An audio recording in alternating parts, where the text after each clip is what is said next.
Kita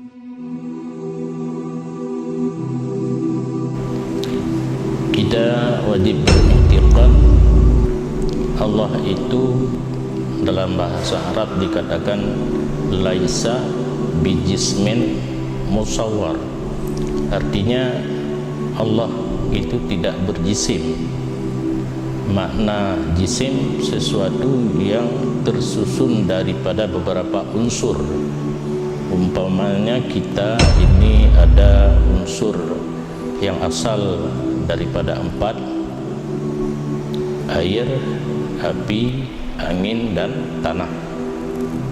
Kemudian setelah dari 4 unsur tersebut dijadikan manusia, terdiri daripada tulang, daging, urat, darah, gapah buatan Indonesia,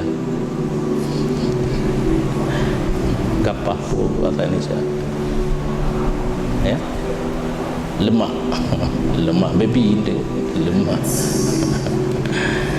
Jadi kalau namanya jismon dalam bahasa Arab itu tetap ada unsurnya. Tetapi Allah tidak seperti demikian. Allah tidak tersusun daripada beberapa unsur hingga jadi satu jisim yang bisa dibentuk. Mau bentuk yang bagaimana? Contohnya ya patung itu dibikin daripada emas, perunggu, perak, timah, dibentuk sesuka hati mereka itu. Ada yang rupanya sebagai orang yang selalu jahat, bengis, beringas rupanya, punya tangan 4, punya kaki 4, sesuka hati mereka.